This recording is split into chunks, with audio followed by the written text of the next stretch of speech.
Welcome friends, मैं गगन Kumar PC classes में आपका स्वागत करता हूं। आज का फ्रेंड्स हमारा टॉपिक है विश्व का इतिहास में पॉइंट नंबर सेकंड, औद्योगिक क्रांति। देखिए फ्रेंड्स, औद्योगिक क्रांति का शाब्दिक अर्थ आप समझ सकते हैं कि उद्योगों में क्रांति। क्लियर है क्या? उद्योगों में क्रांति कब आएगी? जब नए नए आविष्कार होंगे।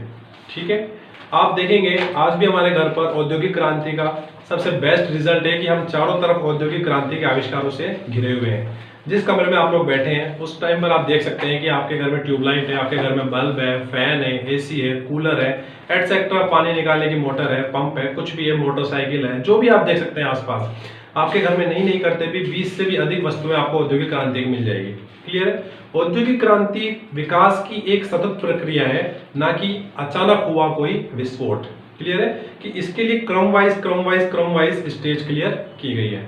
ठीक है, ऐसे हमारे महान विद्वानों ने, जैसे अर्नोल्ड टॉयल है, डेविस है, कई लोगों ने इसके बारे में अपनी अपनी प्रक्रियाएं दी है। अर्नोल्ड टॉयल भी एक महान लेखक है जिन्होंने अपने औद्योगिक क्रांति के लिए विचार प्रस्तुत किए हैं कि औद्योगिक क्रांति विकास की एक सतत प्रक्रिया है, ना कि अचानक घटित हुई कोई घटना। क्लियर है? अच्छा, आपके चैप्टर को और इजी बनाने के लिए मैंने इसको कुछ पॉइंट्स में डिवाइड किया है, इसको हम अच्छे से देख सकते हैं। फर्स्ट आज का जो टॉपिक है वो है औद्योगिक क्रांति। क्लियर है? देखते हैं एक बार हम इसको अच्छे से। औद्योगिक क्रांति फ्रेंड्स, आपको समझ में आना चाहिए कि पॉइंटों में मैंने आपके इस चैप्टर को इजी करने की कोशिश की है, जिसको आप सरल तरीके से पढ़ सकते हैं। ठीक है, मानव सभ्यता के आरंभ से 19वीं सदी तक सभी कार्य हस्तचालित औजारों के द्वारा किया जाता था। आप समझ सकते हैं कि हमारी सभ्यता है, हम सिंधु सभ्यता से बिलोंग करते हैं, हमारे पूर्व सिंधु सभ्यता से रहे हुए हैं। उसके बाद आपको दिखेगा कि महाजनपद काल आए थे, मौर्य काल आया था, मौर्योत्तर काल थे, उत्तर काल, उत्तर वैदिक काल, गुप्तोत्तर काल, काफी से काल थे जिन्हें हम अच्छे से पढ़ते हैं, इतिहास में हम देखते हैं उन्हें। तो उन समय से लेकर के और 19वीं शताब्दी तक, आज 21वीं शताब्दी चल रही है, तो 19वीं शताब्दी तक हम देखते हैं कि हमारे जो भी कार्य होते थे वो हस्तचालित मशीनों के द्वारा होते थे। मतलब आप चाहे आटा पीसने की चक्की लेते हैं तो भी हम जानते हैं कि उसको हाथों से चला करके कार्य किया जाता था। ठीक है, पर मानव द्वारा ऊर्जा के नए स्रोतों की खोज हुई। आप जानते हैं जैसे जैसे सभ्यताएं विकसित होती है वैसे वैसे आविष्कार होते हुए चलते हैं। क्लियर है? मानव द्वारा ऊर्जा के नए स्रोतों की खोज हुई। इनके उपायों से कार्य शक्ति की कोई सीमा नहीं रही। आप जानते हैं जब भी किसी मशीन का निर्माण हुआ है तो मानव ने उसे अत्यधिक दोहित किया है, अपने संसाधनों को अत्यधिक दोहन किया है। क्लियर है? हमें देखने को मिलेगा कि वाष्प शक्ति, विद्युत ज्वलन, गैस आदि क्षेत्रों में मानव के बढ़ते चरण थे। ठीक है, आपने देखा होगा कि जेम्स वॉट का भाप का इंजन था। ठीक है, तो ऐसे करके जो जो भी आविष्कार थे, राइट ब्रदर्स का जो एरोप्लेन का, हवाई जहाज का आविष्कार था, ग्राहम बेल का टेलीफोन का आविष्कार था। क्लियर है? तो विद्युत ज्वलन, गैस आदि क्षेत्रों में मानव के बढ़ते चरण थे, जिसकी परिणति अणु ऊर्जा के आविष्कार में हुई। अणु ऊर्जा के आविष्कार को आप समझ सकते हैं विश्व युद्ध द्वितीय विश्व युद्ध के समय आपने देखा होगा अमेरिका ने जापान के हिरोशिमा और नागासाकी के ऊपर बम गिराए थे, तो वह परमाणु आविष्कार की अवनति थी कि उस समय जब उसकी स्टार्टिंग हुई थी। क्लियर है? सॉरी, अवनति नहीं, परिणति। ठीक है, भारत में प्राचीन काल में लौह भट्टियों के द्वारा उच्च स्तर का लौह इस्पात तैयार होता था। आप समझ सकते हैं कि हम विश्व से कंपेयर कर रहे हैं, हमारे इतिहास को हम हमारी सभ्यताओं से कंपेयर कर रहे हैं। तो हम जहाँ भारतीय नागरिक है तो हमें भारतीय नागरिक होने के नाते भारतीय इतिहास से भी पता होना चाहिए कि भारतीय इतिहास में विज्ञान की उच्चतर सीमा क्या थी। क्लियर है? आपने देखा होगा दिल्ली का लौह स्तंभ, जो कि बिना जंग के आज भी खड़ा है। ठीक है, दिल्ली का लौह स्तंभ। ठीक है, उस लौह स्तंभ की एक खास विशेषता यह है कि वो आज भी बिना जंग लगे खड़ा हुआ है, धूप, वर्षा, जल इत्यादि, हवा, वायु सबके प्रभाव के बावजूद भी। ठीक है, नेक्स्ट है श्रीलंका में भारत के बीच राम सेतु निर्माण। आपने देखा होगा, रामायण वगैरह सबने देखी होगी, सबने सुनी होगी। राम सेतु जिसे आदम का पुल भी कहा जाता है, एडम ब्रिज भी कहते हैं, श्रीलंका में भारत के मध्य बना हुआ है। राम जी ने अपनी वानर सेना के सहयोग से बनाया था। तो ये विज्ञान ही तो है, आज भी हम पुलियां, पुल, सड़कें बनाते हैं और उस समय का ये वैज्ञानिक आविष्कार है, इससे हम जोड़ सकते हैं इस तरीके से। क्लियर है? आगे देखिए फ्रेंड्स, आपको देखना होगा कि औद्योगिक क्रांति का अर्थ क्या है, कि औद्योगिक क्रांति का अर्थ हम किस रूप में लेते हैं। क्लियर है? देखिए, डेविज महोदय ने क्या कहा है, औद्योगिक क्रांति का तात्पर्य उन परिवर्तनों से है जिन्होंने यह संभव कर दिया मनुष्य उत्पादन के प्राचीन उपायों को त्याग कर विस्तृत रूप से कारखाने में वस्तु का उत्पादन कर सके। समझ सकते हैं कि डेविड महोदय ने क्या कहा इस बारे में कि औद्योगिक क्रांति ने यह संभव कर दिया कि मनुष्य अपने प्राचीन क्रियाकलापों को त्याग कर मशीनों की सहायता से अत्यधिक उत्पादन कर सके, यानी मशीनों पर ही आश्रित रह सके। क्लियर है? और आज हम लोग मशीनों पर ही तो आश्रित हैं। हमें गर्मी लगती है, पंखा चलाते हैं, गर्मी लगती है, कूलर एसी चलाते हैं, अंधेरा होता है, लाइट जलाते हैं। तो औद्योगिक क्रांति ने हमें किस तरह घेर रखा है, मोबाइल फोन सेवा, मोटरसाइकिल, बाइक, सब चीजें, कार वगैरह। औद्योगिक क्रांति से होने वाले परिवर्तन क्या क्या है? जो कार्य उत्पादन के लिए हाथ से करने पड़ते थे वे अब शक्ति चालित यंत्रों के द्वारा करते हैं। आपको मैंने एग्जांपल बता ही दिया है कि आटा चलाने की चक्की को आप बेस्ट एग्जांपल मान सकते हैं। वो चक्की जो आज भी गांव में या प्राचीन काल में हाथों से चलाई जाती थी, आप देख सकते हैं आटा चक्की पर वो मशीन के द्वारा चलाई जाती है। ठीक है, आगे देखिए।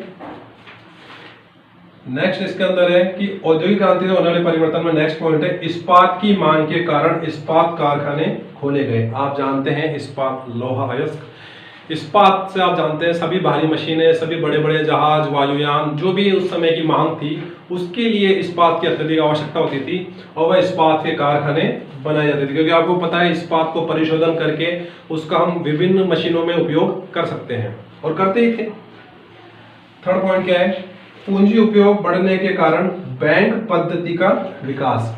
आप जानते हैं किसी भी एक देश में, एग्जांपल लेता हूं मैं इंग्लैंड का, ठीक है,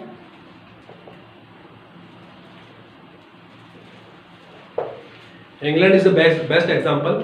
आपने देखा होगा कि औद्योगिक क्रांति सबसे पहले इंग्लैंड में ही हुई थी। ठीक है, अब आप समझ सकते हैं कि आज विश्व के अंदर जितने भी देश हैं उस समय भी कुछ कम देश थे, क्योंकि बहुत से देश बाद में बने विभाजित होकर के, पर उस समय जो भी देश थे उन सब में सबसे पहले औद्योगिक क्रांति इंग्लैंड में आई है और आवश्यकता ही आविष्कार की जननी है। आप समझ सकते हैं। तो इंग्लैंड ने जो स्वयं के आविष्कार किए उन आविष्कारों को विश्व के अंदर उसने भेजना चालू करा, अर्थात उन मशीनों का विश्व में निर्यात करना चालू करा। क्या हो गया? चलिए पीड़ा मच्छर घुस गया अंदर, पानी पी लो, कोई गुरुजी पिलाओ यार, वो पॉज करो इसको। इंग्लैंड आपको पता है औद्योगिक क्रांति का बेस्ट एग्जांपल है। इंग्लैंड में जितनी भी मशीनें बनी, जो भी उस समय जहाज, भाप के इंजन, रेलवे, ट्रेन, आप जरूर कुछ समझ सकते हैं, गाड़ियां, मोटर वाहन, जिनका भी उस समय उत्पाद हुआ, उन उत्पादों को इंग्लैंड ने विश्व में निर्यात करना प्रारंभ किया। इससे विश्व की समस्त पूंजी का एकत्रण कहां पर हुआ? इंग्लैंड के अंदर। और इंग्लैंड के जो वैज्ञानिक आविष्कार थे उनका निर्यात विश्व के अंदर हुआ। तो इंग्लैंड के अंदर आर्थिक संपन्नता प्रारंभ हुई। क्लियर है? अब आर्थिक संपन्नता जब प्रारंभ होगी तो उस धन को संभालने के लिए, उस धन को सही तरह से यूज करने के लिए कई एक शाखा होनी होगी। ठीक है, तो वहां हमने बैंकिंग पद्धति का प्रारंभ देखा। आपने देखा होगा कि बहुत से व्यवसाय होते थे जो विदेशों में जा करके उस समय इंग्लैंड से कहीं अमेरिका, इंग्लैंड से भारत, इंग्लैंड से इंडोनेशिया, बाली द्वीप, कई ऐसी जगहों पर जाकर के अपनी वस्तुओं का निर्यात व आयात करते थे। तो उससे उन्हें वहां पे अत्यधिक पूंजी प्रारंभ हुई। उन्हीं लोगों ने पैसे को बैंकिंग पद्धति के माध्यम से विकसित किया। चलिए आगे। वाष्प चलित इंजन व यंत्र चालित जहाज के कारण यातायात में परिवर्तन हुआ। आप समझ सकते हैं कि वाष्प चलित इंजन व जहाज प्राचीन काल से लेकर के आज के समय में भी आपको पता है जहाजों का बहुत बड़ा योगदान रहा है और इंग्लैंड और जर्मनी के जहाजों का तो विश्व में धाक रही है। तो आप देखेंगे एक चीज कि उस समय तीव्र यातायात का एक जो मोस्ट साधन था वो आप देखते हैं जहाज। क्लियर है? कम मानव श्रम से अधिकतम उत्पादन का सिद्धांत। आपको पता है यदि किसी क्षेत्र में मशीनें बन जाएंगी तो वहां मानव की आवश्यकता कम हो जाएगी और मानव की आवश्यकता जहां कम होगी तो सीधी सी बात है वहां पर उसकी जगह मशीनों ने ले ली है। एग्जाम्पल आपको मैं बताता हूँ बेस्ट। गांव में आपने देखा होगा जब गेहूं की फसल होती है तो गेहूं की फसल को हम लोग जब सुखा करके गेहूं को अलग निकालने की कोशिश करते हैं उस समय तो पहले लेबर आती थी, किसान आते थे, अत्यधिक हमें बुलानी पड़ती थी श्रम सेवा के लिए कि उस समय वो आकर के उस गेहूं को उससे अलग करके मतलब कर सके। आप समझ सकते हैं इस चीज को। ठीक है, पर आज उन सब कामों को अकेली थ्रेसर मशीन कर देती है। तो आप सोचो उस समय वो 20 जनों का रोजगार था और थ्रेसर मशीन ने 20 जनों के रोजगार को खत्म कर दिया और आधुनिकता को बढ़ावा दिया है। क्लियर है? आगे देखो। अच्छा, औद्योगिक क्रांति का अर्थ देख लिया, औद्योगिक क्रांति से होने वाले परिवर्तन देख लिए, औद्योगिक क्रांति देख लिए। क्लियर है? इसके बाद औद्योगिक क्रांति इंग्लैंड में ही क्यों प्रारंभ हुई? मैंने आपको समझाया था इंग्लैंड में। तो औद्योगिक क्रांति इंग्लैंड में प्रारंभ होने के बहुत से मोस्ट कारण है। फर्स्ट कारण है इंग्लैंड का विस्तृत औपनिवेशिक साम्राज्य। देखिए फ्रेंड्स, आप सभी को पता है कि भारत इंग्लैंड की एक कॉलोनी रहा हुआ है। ठीक है। भारत को आज़ादी 1947 में इंग्लैंड से मिली थी, तो भारत इंग्लैंड की एक कॉलोनी रहा हुआ है। और उसी समय से पूर्व 18वीं शताब्दी में हम लोग जाते हैं तो 18वीं शताब्दी में इंग्लैंड ने विश्व के बहुत से हिस्से पर, लगभग आप समझ लीजिए 75% हिस्से पर इंग्लैंड का ही राज था, ठीक है। तो जब इंग्लैंड का इतना बड़ा औपनिवेशिक क्षेत्र होगा तो उन क्षेत्रों को विकसित करने के लिए, उन क्षेत्रों में अपने बाजार बनाने के लिए इंग्लैंड ने अपने उत्पादन की क्षमता बढ़ाना चालू कर दिया और विश्व को मार्केट के नजरिए से देखना चालू कर दिया कि यहाँ पर हम किसी भी चीज का उत्पादन करेंगे, किसी भी मशीन का उत्पादन करेंगे और विश्व में ले जाकर उसको अच्छी से जो दाम होंगे उसमें हम उसे निर्यात कर देंगे। क्लियर है। और इससे इंग्लैंड विश्व के लिए उत्पादक राष्ट्र बन गया। क्लियर है। लोहे और कोयले की खाने पास पास होना। आप इंग्लैंड की ज्योग्राफी देखेंगे, आज भी इंग्लैंड का जो एरिया है उसको देखेंगे तो इंग्लैंड छोटे छोटे द्वीपों से मिलकर के एक बड़ा सारा देश बना हुआ है, ठीक है। आप इंग्लैंड की तुलना में उसको देश कहेंगे बड़ा सारा, भारत की तुलना में तो बहुत छोटा है वो, ठीक है, लेकिन है तो देश ही। तो इंग्लैंड को आप देखेंगे कि वहाँ पे लोहे की खाने पास पास थी, ठीक है। और लोहे की खाने पास पास होने का मोस्ट जो इफेक्ट है वो ये है कि जहाँ लोहा होगा वहाँ मशीनें ज़्यादा बनेंगी, ठीक है। तो इसलिए इंग्लैंड को औद्योगिक क्रांति के लिए बेस्ट माना जाता है। क्लियर है।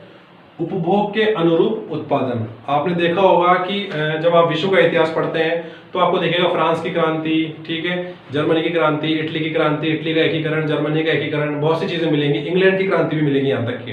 अच्छा, होता क्या था, ईसाई धर्म में आप देखेंगे तो इंग्लैंड जो यूरोपीय राष्ट्र था तो वहां पर इंग्लैंड को आप अलग कर सकते हैं। बाकी देशों के अंदर एक पद्धति थी कि चर्च, पादरी, राजनीतिक और धार्मिक, इन गुटों का अत्यधिक बोलबाला था, ठीक है।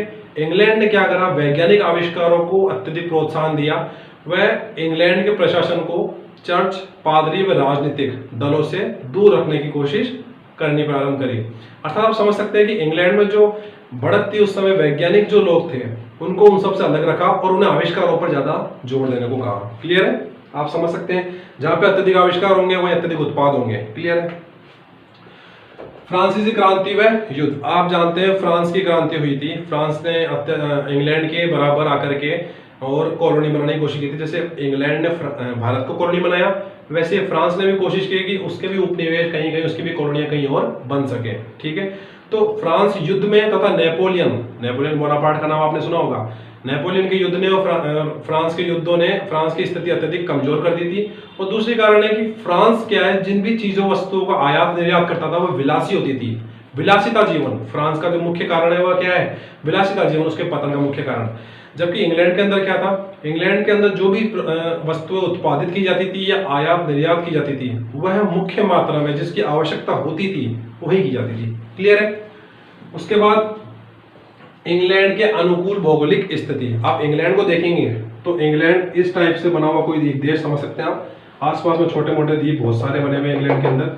तो आप देखोगे कि इंग्लैंड की किसी भी राष्ट्र से सीमा नहीं लगती है। अब आपको पता है कि जब इसकी भौगोलिक स्थिति चारों तरफ से जल से घिरा हुआ है तो यहाँ से आप कहीं बंदरगाह बना सकते हैं, यहाँ बंदरगाह बना सकते हैं, यहाँ बंदरगाह बना सकते हैं, यहाँ बंदरगाह बना सकते हैं और कहीं से भी जहाजों को लेके जा सकते हैं। तो स्थलीय सीमा न होने के कारण इसके चारों ओर ही जलीय सीमा होने का मुख्य कारण, जलीय सीमा होने के कारण यातायात में सुगमता आई। क्लियर है। उसके बाद वैज्ञानिक आविष्कारों को प्रोत्साहन। मैंने आपको पहले समझाया था कि फ्रांस और जो भी यूरोपीय राष्ट्र थे वो उस समय युद्ध में रत थे, लेकिन इंग्लैंड ने वैज्ञानिक आविष्कारों को अत्यधिक प्रोत्साहन दिया। उन आविष्कारों के माध्यम से उसने स्वयं को सर्वश्रेष्ठ घोषित बनाया। क्लियर है। तभी तो हम देखते हैं प्राचीन काल में इंग्लैंड एक विश्व पावर था, वर्ल्ड पावर थी, और आज के टाइम पर हम देखते हैं तो America as a world power है। ठीक है। अच्छा, आज तो America as a world power नहीं, मल्टीपोलर वर्ल्ड कह सकते हैं। उधर अमेरिका है, इधर रशिया है, इधर इंडिया है, जापान है, चाइना है, अच्छा बहुत से देश हैं। ठीक है। आगे हम इसके टॉपिक को देखते हैं। Welcome friends. इसके आगे का हम देखते हैं औद्योगिक क्रांति के समय विभिन्न क्षेत्रों में आविष्कारक सुधार। आपको पता है औद्योगिक क्रांति का समय चल रहा है और औद्योगिक क्रांति के समय जो जो भी सुधार हुए उस टाइम पर जो जो भी उसमें नए नए वैज्ञानिक उपयोग है उसको हम देखते हैं अच्छे से। आपको पता है कि औद्योगिक क्रांति का हम हर क्षेत्र में प्रयोग करने की कोशिश करेंगे। आपको दिखेगा कृषि क्षेत्र के अंदर, चिकित्सा क्षेत्र के अंदर, इसके अलावा आपको लौह क्षेत्र के अंदर, वस्त्र क्षेत्र के अंदर, तो आप किसी भी क्षेत्र में चल जाओ, यातायात क्षेत्र के अंदर आपको औद्योगिक क्रांति का सब जगह उपयोग मिलेगा। क्लियर है। और हम जो बड़े बड़े जहाज, एरोप्लेन, ठीक है, अच्छे से अच्छे आज वस्त्र देखते हैं हम विभिन्न क्वालिटियों के, ठीक है। तो ये सब क्या है, उस क्षेत्र के अंदर हुए सुधार ही तो है। कृषि के अंदर आपको मिलेगा थ्रेसिंग मशीन, ठीक है, कपड़े के अंदर पावर लूम, बहुत सी चीज़ें, धागा बुनाई की मशीनें, काफ़ी चीज़ें मिलती है। ये सब क्या है, ये सब औद्योगिक क्रांति के ही घटक है। अच्छा, आप देखोगे एक चीज़ आपको औद्योगिक क्रांति विभिन्न क्षेत्रों में मिलेगी। तो आज हम जो क्षेत्र डिस्कस करने वाले हैं वो है कृषि क्षेत्र, ठीक है। अगर कृषि क्षेत्र को हम अच्छे से समझ लेते हैं तो आपको पता है कृषि से ही हर व्यवस्था की नींव बनती है। तो आगे इसको अच्छे से समझते हुए चलेंगे।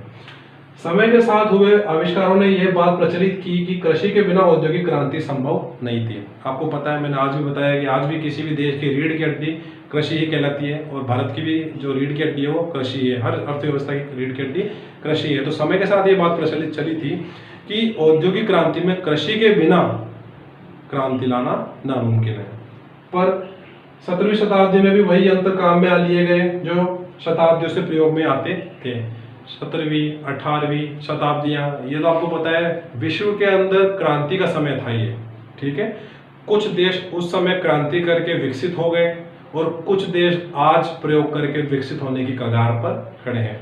तो 17वीं शताब्दी में भी आपको वही चीज़ें मिलेंगी जो शताब्दियों से पहली, दूसरी, तीसरी, चौथी, 5वीं, 10वीं, 12वीं, 15वीं, 16वीं, 17वीं शताब्दी तक सेम टू सेम वही मशीनें उपयोग में आती गई 17वीं शताब्दी में भी। क्लियर है।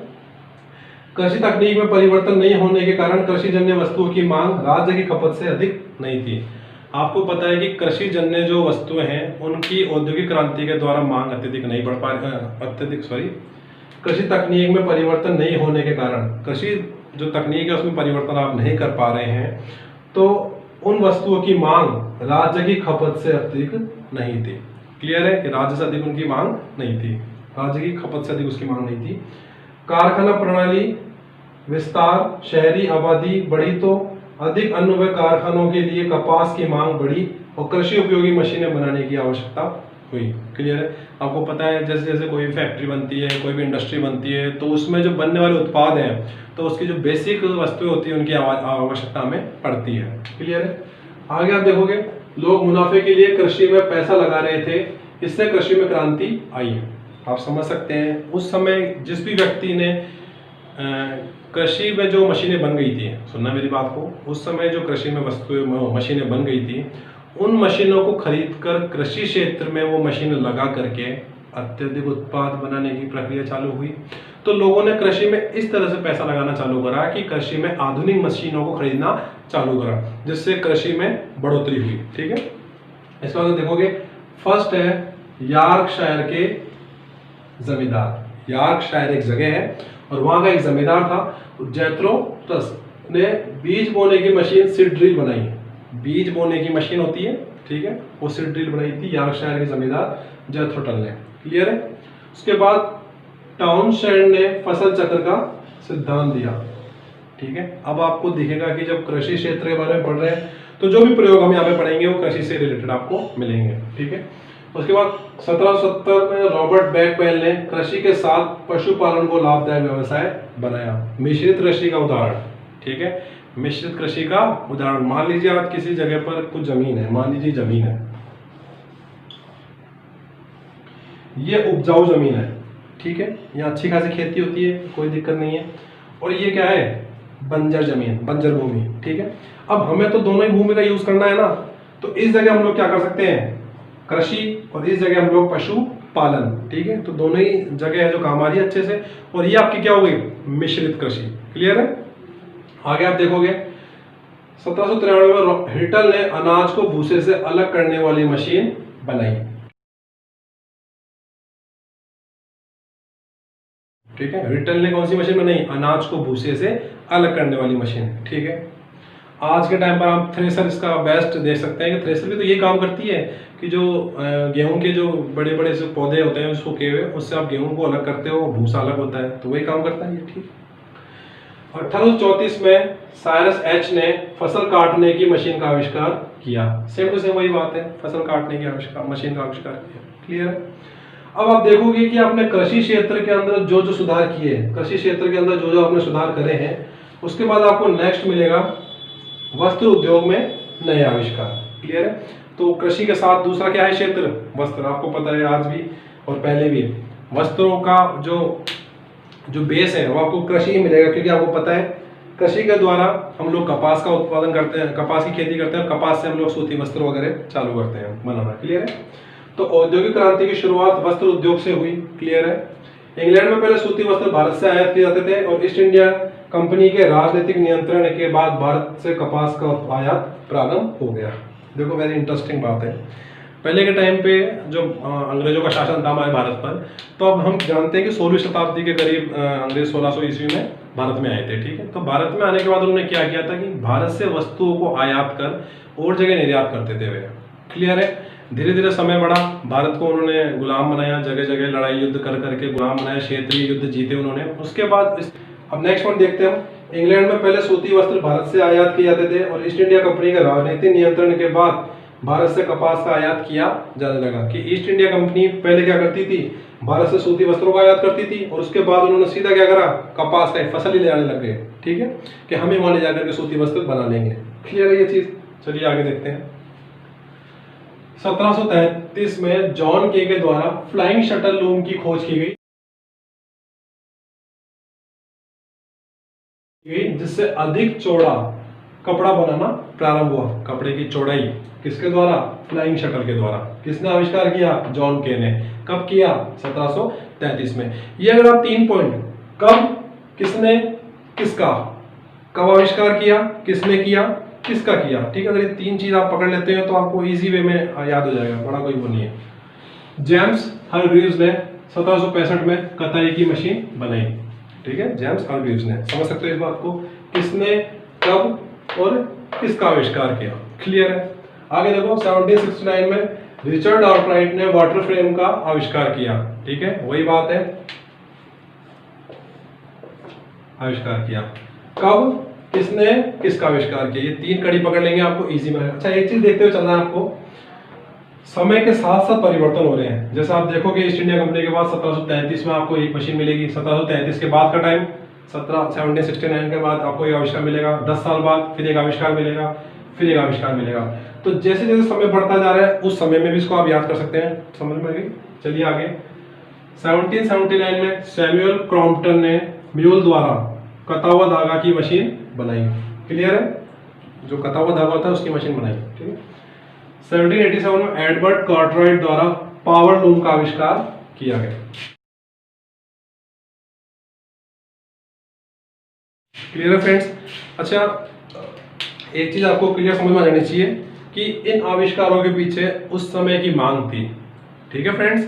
चलिए देखो हमारा जो चैप्टर है वो विश्व का इतिहास चल रहा है। ठीक है? विश्व का इतिहास में आपको विश्व की प्रमुख घटनाएं पढ़ने को मिलेंगी, लेकिन जो आपकी क्लास है, आपका जो सिलेबस है उसके अकॉर्डिंग वो घटनाएं बहुत छोटी है और आपके चैप्टर में वही कुछ पढ़ा रखा है। क्लियर है? हम क्रांति देख रहे थे, औद्योगिक क्रांति। देखिए फ्रेंड्स, औद्योगिक क्रांति से अर्थ मैंने आपको पहले ही समझा दिया था कि ये उद्योगों की क्रांति है। उद्योगों में क्या परिवर्तन लाया जाए, समय के साथ उद्योग में क्या परिवर्तन की मांग है। आज भी तो क्रांति चल रही है, कोरोना बीमारी चल रही है, उसकी वैक्सीन बनाने की क्रांति चल रही है कि जो पहले वैक्सीन बनाएगा उसको ऑल ओवर वर्ल्ड में डिस्ट्रीब्यूट करेंगे ताकि कोरोना जैसी बीमारी को हम खत्म कर सकें। तो समय के साथ क्रांतियां चलती रहती है, बस क्रांति किस क्षेत्र की है वो हमें समझ में आना चाहिए। हम पढ़ रहे हैं औद्योगिक क्रांति। औद्योगिक क्रांति का ही आपको आगे जाकर के बहुत से बेनिफिट मिलेंगे और बहुत से आपको नफा नुकसान भी मिलेंगे, क्योंकि कोई भी चीज़ मैंने आपको बताई थी, जब कोई भी चीज़ प्रारंभ होती है तो अपने साथ बहुत सी दुविधाओं को और बहुत सी संभावनाओं को लेके जन्मती है। ठीक है? आज अगर सोचो औद्योगिक क्रांति उस समय नहीं हुई होती है तो आज के हमारे पास भाप से चलने वाले इंजन, रेलगाड़ियाँ, ट्रेन, नहरें, ये सब चीज़ें होती इम्पॉसिबल है। अब तक भी उसका निर्माण चल रहा होता। क्लियर है? अच्छा तो फ्रेंड्स हमने देख लिया था, उसके बाद अब आगे देखेंगे हम लो वयस्क में क्या क्या परिवर्तन हुए हैं वो देखते हैं एक बार। ठीक है? कि लो वयस्क में उस समय की मांग के अनुसार क्या क्या क्रांतियाँ आई और क्या क्या उसमें परिवर्तन हुआ। पहले आपको दिखेगा इंग्लैंड में लो वयस्क बहुतायत से उपलब्ध था। मैंने आपको पहले ही समझाया था जब मैंने आपको स्टार्टिंग में पढ़ाया था कि इंग्लैंड एक छोटा सा द्वीपीय देश है जिसके चारों तरफ समुद्री सीमा है और वहाँ पे लौह इस्पात इत्यादि की भरपूर मात्रा है। तो उपलब्ध था। 1709 की मैं अगर बात करूँ तो अब्राहम डर्बी द्वारा धमन भट्टी का आविष्कार किया गया। कौन सी भट्टी का? धमन भट्टी का। धमन भट्टी से मतलब है कि लोहे को गलाया जाए, ठीक है, धमनाया जाए उसे, क्लियर है। तो भट्टी का आविष्कार किया उस समय। आज तो नॉर्मल बात है हमारे लिए भट्टी, लेकिन उस टाइम पर ये एक बहुत बड़ी बात थी कि लोहे को गलाना किसी ने सोचा भी नहीं होगा, और लोहे को गलाने की भट्टियों का आविष्कार हो रहा था उस समय, ठीक है।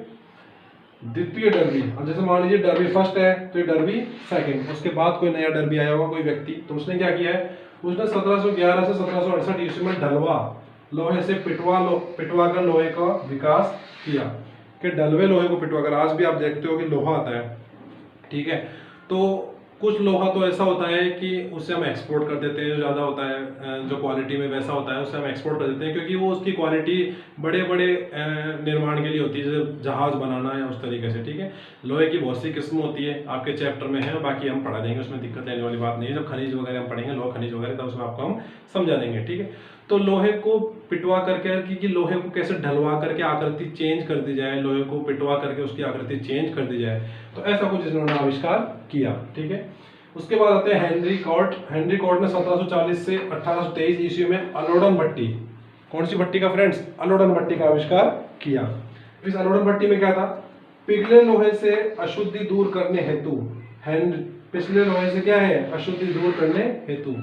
तो अलोडन भट्टी में ये था कि जो लोहे को पिघला देते हैं, पिघलने के बाद उसमें जो अशुद्धियां हैं, जैसे और भी चीजें होती हैं, उसके अंदर मैग्नीशियम भी मिलेगा आपको, बहुत से तत्व मिलते हैं। आपको पता है किसी भी चट्टान, किसी भी अगर धातु को पिघलाया जाता है तो उसमें बहुत से तत्व होते हैं, उनको निकालना पड़ता है, ठीक है, तब वो जाकर शुद्ध सोना है। सोना शुद्ध सोना 24 कैरेट होता है, उस 24 कैरेट की शुद्धता ऐसी होती है बिल्कुल पिघला हुआ लोहा, उसमें हम कुछ मिला देते हैं, मिलावट कर देते हैं, तब वह धातु का रूप लेता है, क्लियर है। तो सेम टू सेम वही बात है। हेनरी बेसेमर ने एक नई इस्पात बनाने की खोज की, हेनरी बेसेमर ने, और वो क्या कहलाती है, बेसेमर प्रक्रिया की इस्पात, ठीक है। एक नई इस्पात बनाने की उन्होंने कोशिश करी, बनाया उन्होंने इस्पात, और उसके द्वारा फिर हम इस्पात को आगे देखते हैं। देखिए अब आपको समझ में आनी चाहिए कि जब लोहे का विकास हो रहा है किसी क्षेत्र में, अगर लोहे का विकास हो रहा है तो संभवतः आने आसपास वाले देशों में भी उसका प्रभाव पड़ रहा होगा, और इसी समय आपको उद्योगों का विकास मिलेगा कि अनेक मशीनें बनाई जाएगी, बहुत से आपको बड़े बड़े जहाज देखने को मिलेंगे उस समय। अच्छा, आज की तुलना में तो बहुत छोटे जहाज थे वो, लेकिन फिर भी उस समय के अनुसार वो बहुत बड़े जहाज थे, आप समझते हो, ठीक है। जहाँ नहीं था वहाँ पे बहुत बड़ा था वो, और भी बहुत सी मशीनों का निर्माण होगा। तो अब मशीनें जब बनना चालू हो जाएगी, उनका सफल जब परीक्षण हो जाएगा, तो आप समझते हो कि जिस पर्पस के लिए वो मशीन बनाई गई है, तो उस क्षेत्र में उसका तीव्र विकास होगा। जैसे मान लीजिए कपड़े की कोई मशीन आपको मैंने पढ़ा है, तो उसमें कपड़ों के विकास में, तो उन मशीनों का उस मशीनों के द्वारा उस उद्योग में तीव्र विकास होगा, ठीक है। और उस तीव्र विकास हेतु वो देश जहां पर ये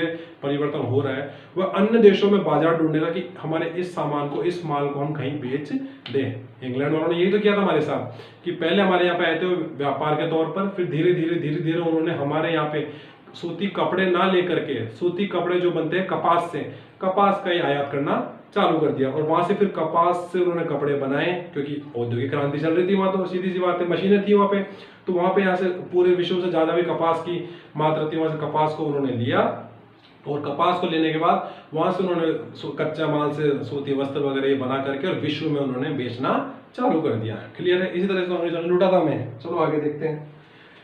अब परिवहन के क्षेत्र में देखिए फ्रेंड्स, आपने अभी देख लिया लौह उद्योग में नए परिवर्तन, ठीक है। अब लौह उद्योग परिवहन में तो आते ही हैं, क्योंकि कुछ नहरें मिलेगी आपको देखने को, ठीक है, कुछ आपको इसमें जहाज मिलेंगे, बहुत सी चीजें मिलेंगी देखने को। गर्मी बहुत ज्यादा हो रही है आज।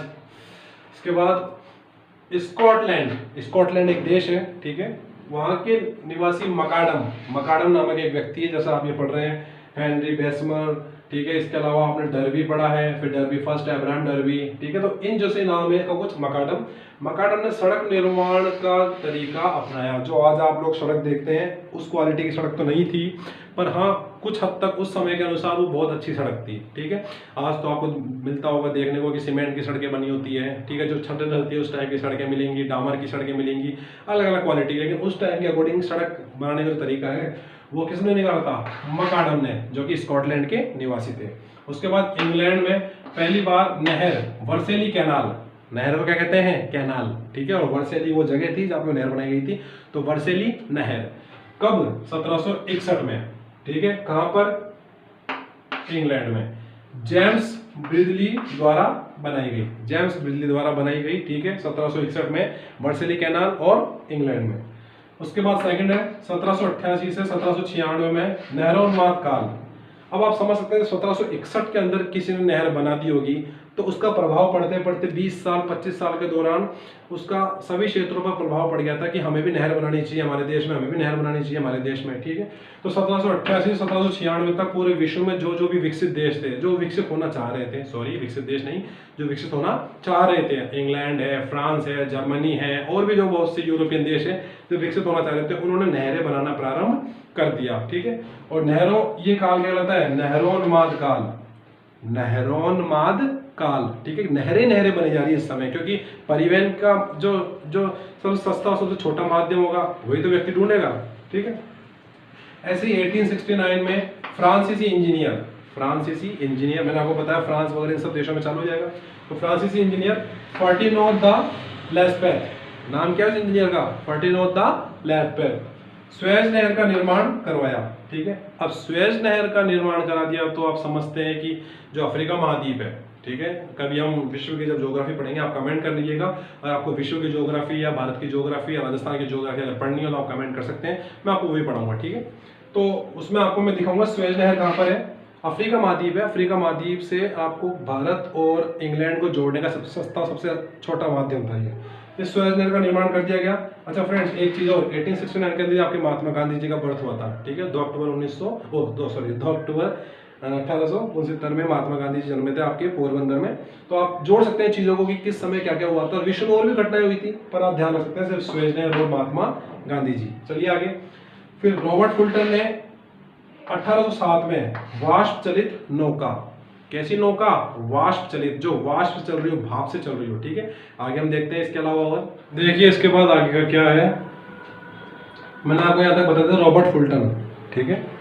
रॉबर्ट फुल्टन ने 1807 में प्रथम वाष्प चलित नौका का आविष्कार किया, ठीक है। रॉबर्ट फुल्टन ने, मैंने आपका जो लास्ट पैराग्राफ था वो यही था। ये कहाँ चली, सबसे पहले हडसन नदी में चली है, जो नौका थी वो कहाँ चली है, हडसन नदी में। सीधी सी बात है, आज हमारे भारत में हम कुछ बनाएंगे तो कॉमन सी बात है, पहले हिंद महासागर, अरब सागर, बंगाली खाड़ी में, तो उसको चला के चेक करेंगे, कुछ भी नौका या कुछ भी पनडुब्बी या कुछ भी हम जहाज कुछ भी बनाएंगे या कुछ भी, ठीक है। 1814 में जॉर्ज स्टीफन ने भाप इंजन रॉकेट का आविष्कार किया।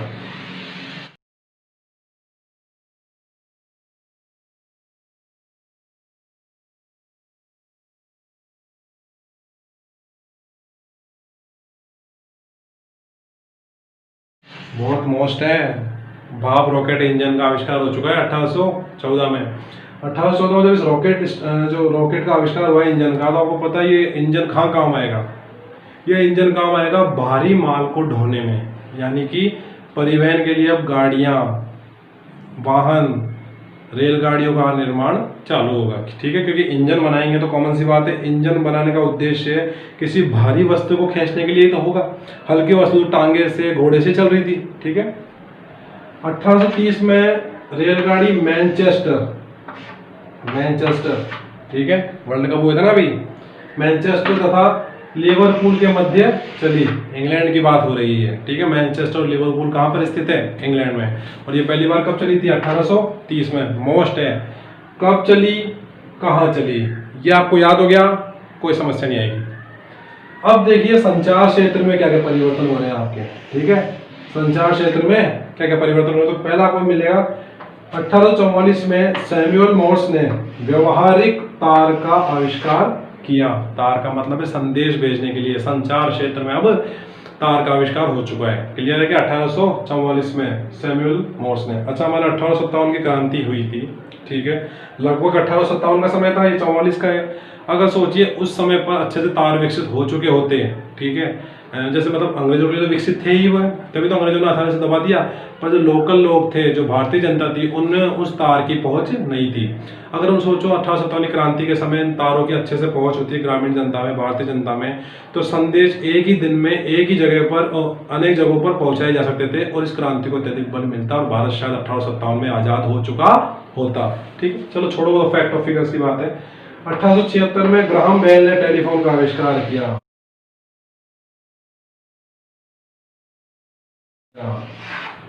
टेलीफोन का आविष्कार हो चुका है कब, 1876 में ग्राहम बेल ने। 1844, 1876, इन डेटों को आप अगर आप कॉन्सेप्ट 2-3 बार पढ़ लेंगे तो इजीली आपको याद हो जाएगी, ज्यादा घबराने की जरूरत नहीं है, ठीक है। ग्राहम बेल ने टेलीफोन का आविष्कार कर दिया है। आगे देखिए क्या हो रहा है, अब औद्योगिक क्रांति के परिणाम, ठीक है। औद्योगिक क्रांति के आपको 4 परिणाम मिलेंगे। हम आर्थिक रूप से देखेंगे, इसे हम राजनीतिक रूप से देखेंगे, इसे सामाजिक रूप से देखेंगे तथा इसे वैचारिक परिणाम क्या क्या निकले हैं। ठीक है, देखिए फ्रेंड्स, औद्योगिक क्रांति आपको पता है, मैंने आपको समझाया है कि औद्योगिक क्रांति के अंदर बहुत से तो नए नए परिवर्तन होंगे, बहुत से निम्न वर्ग वाले मध्यम वर्ग में आएंगे और मध्यम वर्ग वाले उच्च वर्ग में आएंगे और उच्च वर्ग अत्यधिक पूंजीपति हो जाएंगे। ठीक है, लेकिन जिसको इसका फायदा नहीं मिला है, जिस व्यक्ति को इस औद्योगिक क्रांति का फायदा नहीं मिला है, तो उसके अंदर क्या होगा, गरीब और गरीब हो जाएगा और अमीर इसका फायदा उठा करके और अमीर हो जाएगा। क्लियर है, देखते हैं कैसे।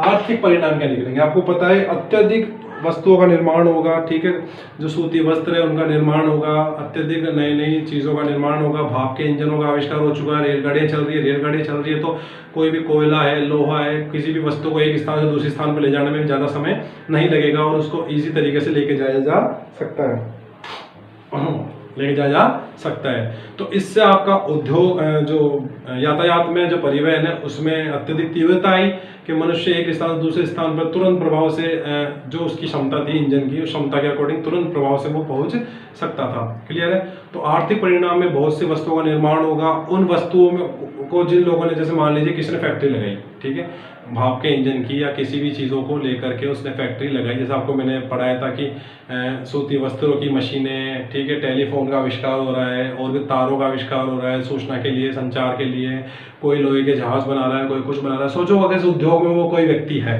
ठीक है, आप समझ सकते हैं इसको, कोई उद्योग में कोई व्यक्ति है तो उस समय वो इन चीज़ों को बना करके निर्यात करेगा और देशों में और जगह पर निर्यात करेगा, तो उसके बाद अत्यधिक पूंजी आएगी कि नहीं आएगी। तो उस समय पर तो एक ही फैक्ट्री हुई ना, तो मांग पूरे विश्व को, जो भी विश्व इन चीज़ों की मांग कर रहा है तो वो सारा का सारा खरीदेगा उस देश से या उस कंपनी से, तो अत्यधिक उस कंपनी की प्रोडक्ट्स की मांग हुई कि नहीं हुई।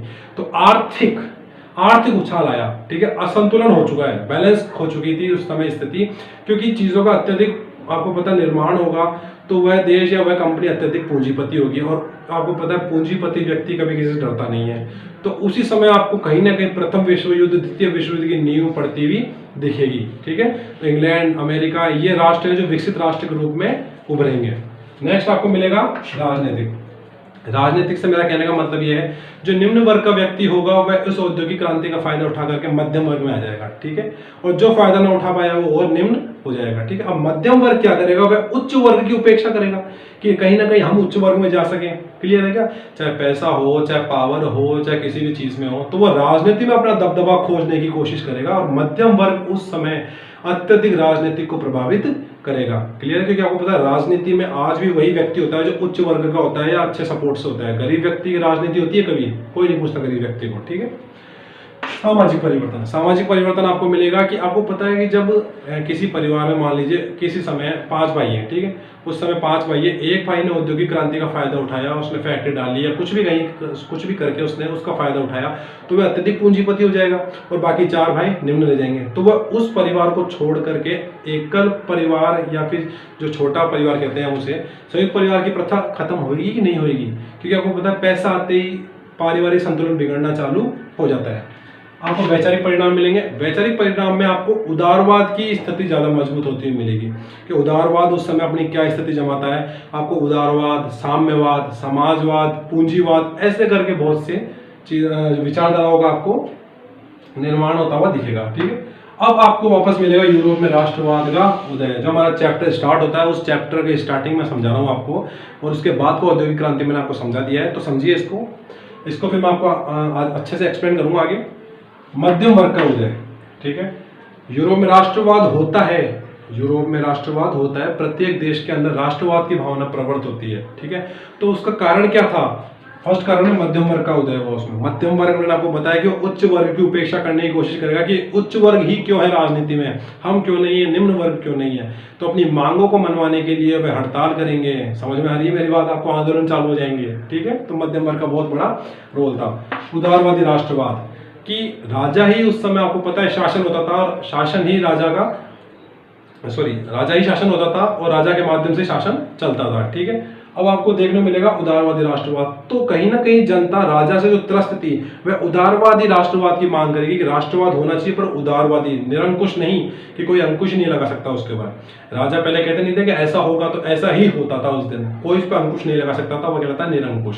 क्लियर है, उसके बाद आपको मिलेगा इंग्लैंड व फ्रांस की क्रांति। वही बात है, आपको मैंने समझा दूँ एक चीज़ कि आज के समय और पहले के समय की अगर हम कंपैरिजन करके देखते हैं तो आपको देखने को मिलेगा कि इंग्लैंड और फ्रांस की क्रांति ने इसने बहुत बड़ा रोल निभाया था। ठीक है, फ्रांस की क्रांति होगी, इंग्लैंड की क्रांति होगी, वहां पर क्या है कि पोप शाही चलती थी। मतलब अपने जैसे धर्मगुरु होते हैं वैसे ही इंग्लैंड और इन देशों में पोप एक होता है जो चर्च का मसीहा होता है या चर्च का सर्वे सर्वा उसे ही कह सकते हैं।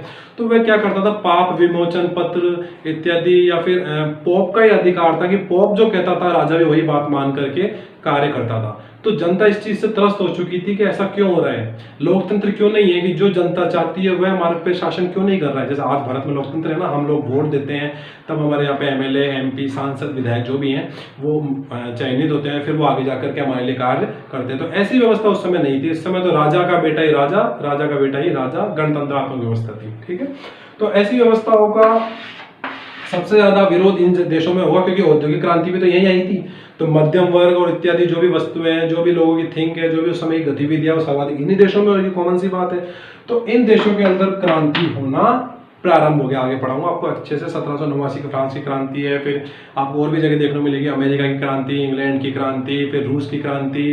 ठीक है, जो भी देश थे उस समय विकसित होने की अवस्था में थे उन देशों में क्रांति हुई थी। क्लियर है। आगे देखो 1815 ईस्वी के बाद नया रूढ़िवादी क्रांतिकारी समय, क्रांतिकारी अलग पॉइंट है। 1815 ईस्वी के बाद नया रूढ़िवाद कि 1815 का जो समय है जब वो निकल जाएगा, ठीक है, उस समय रूढ़िवादिता अत्यधिक रूप से फैलेगी। क्योंकि आपको पता है कि किसी भी चीज का विस्फोट होता है तो उसके साइड इफेक्ट्स और नेगेटिव और पॉजिटिव साइड इफेक्ट्स दोनों निकलते हैं। ठीक है, तो रूढ़िवाद वगैरह क्या है वो मैं आपको समझाऊंगा अच्छे से। क्रांतिकारी परिवर्तन, कुछ लोग थे जो उदारवाद ना होकर के क्रांतिकारी परिवर्तन चाहते थे कि त्वरित आज ही हो जो भी हो। मजदूर लोग हैं, लेबर क्लास है, इनका उदय होगा। उसमें आपको अगर वर्ल्ड लेवल पे पढ़ते हो तो आपको लेनिन मिलेगा। ठीक है, लेनिन मिलेगा, आपको मुसोलिनी मिलेगा इटली का। ठीक है, उसके बाद जर्मनी का हिटलर। तो ऐसे कुछ लोग ही तो आगे की बातें 1900 समथिंग की बातें, लेनिन पहले का है। ठीक है, मार्क्स वगैरह, रूसो, लेस्किन, ऐसे लोग मिलेंगे आपको जो तुरंत प्रभाव से परिवर्तन चाहते थे, क्रांतिकारी माध्यम से नहीं तो किसी भी माध्यम से, लेकिन उन्हें तुरंत परिवर्तन चाहिए था। तो ऐसी कुछ चीजें देखने को मिलेगी। उसके बाद भाषाओं तथा लोक कथाओं का योगदान। देखो आपको मैं एक चीज समझाता हूँ। हमारे यहाँ पे जब मुस्लिम क्रांतिकारी आए थे हमारे भारत में, जब उन्होंने अपनी सत्ता यहाँ पे स्थापित की थी, तो आपको पता है कि भारत राष्ट्र उस समय कहीं ना कहीं मुस्लिम धर्म की ओर आकर्षित होता हुआ जा रहा था। ठीक है, बुरा मत मानना, एक सिर्फ जो सच है इतिहास का वो मैं आपको बता रहा हूँ कि जो भारत है वो मुस्लिम परंपराओं के अनुकूल ढलता जा रहा था। तो इससे भारतीय जो सूफी संत थे उन्हें इस चीज से परेशानी हुई कि इस तरह तो सारा ही जो हिंदू साम्राज्य है, हिंदू जो वंश है, हिंदू जो संस्कृति है वो समाप्त हो जाएगी। तो उन्होंने भक्ति, समझ में आ रही, उन्होंने भक्ति धारा स्टार्ट करी कि कैसे भी करके भारतीयों को वापस हिंदू धर्म की ओर लाया जाए। ठीक है, पुनरुद्धार किया जाए। तो सूरदास, रविदास, कबीरदास, ये सब आपको उसी टाइम मिलेंगे। तो ऐसा ही इंग्लैंड में आप जोड़ के पढ़ सकते हो, अच्छे से जल्दी समझ में आएगा। भाषा और लोक कथाओं में आपको इस चीज को देखने को मिलेगा कि इंग्लैंड के अंदर जो भाषाएं थी लोगों की वह अलग अलग थी। जैसे मान लीजिए भारत है, भारत में आज भी राजस्थान की लैंग्वेज अलग है, गुजरात की लैंग्वेज अलग है, बंगाल की लैंग्वेज अलग है, लेकिन फिर भी हमारा भारत एक है। बट इंग्लैंड में उस समय स्थिति, फ्रांस में उस समय स्थिति अलग थी। फ्रांस में आपको लोम्बार्डी, वेनेशिया, इतने छोटे छोटे जो एरिया थे वहाँ पे अलग अलग भाषा, कहीं जर्मनी लैंग्वेज बोलने वाले मिलेंगे, कहीं फ्रेंच लैंग्वेज बोलने वाले मिलेंगे, कहीं इंग्लिश लैंग्वेज वाले। तो अलग अलग लैंग्वेज वाले लोगों में राष्ट्रवाद की भावना कैसे होगी, जबकि सिद्धांत ये कहता है कि एक ही भाषा होगी तब उस राष्ट्र में राष्ट्रवाद की भावना अच्छे से पनप पाएगी। तो एक बहुत बड़ी समस्या थी उस टाइम की कि भाषाओं तथा लोक कथाओं का उस समय ज्यादा प्रचलन था और इन्होंने इसमें जो राष्ट्रवाद के उदय में महत्वपूर्ण कार्य किया। अब आपको मिलेगी औद्योगिक क्रांति, और औद्योगिक क्रांति मैंने आपको अच्छे से पढ़ाई दी है। तो औद्योगिक क्रांति का बहुत बड़ा मोस्ट कारण आप औद्योगिक क्रांति को भी समझ सकते हैं। क्लियर है। आगे हम देखते हैं इन सब चीजों को डिटेल में किस तरह चलते हैं। उसके बाद आपका लास्ट पॉइंट होगा जर्मनी और इटली का एकीकरण। ठीक है, मैं चाहता हूं जर्मनी और इटली का एकीकरण पढ़ने से पहले आप एक बार उस पैराग्राफ को पढ़ लें अच्छे से। ठीक है, उस पैराग्राफ को पढ़ने के बाद जब आप इस लेक्चर को सुनेंगे तो आपको ज्यादा इजी तरीके से वो समझ में आएगा। और अगर आप पहले नहीं पढ़ पा रहे हैं तो भी कोई बात नहीं है, लेक्चर को सुनने के बाद अच्छे से उसको आप पढ़ सकते हैं।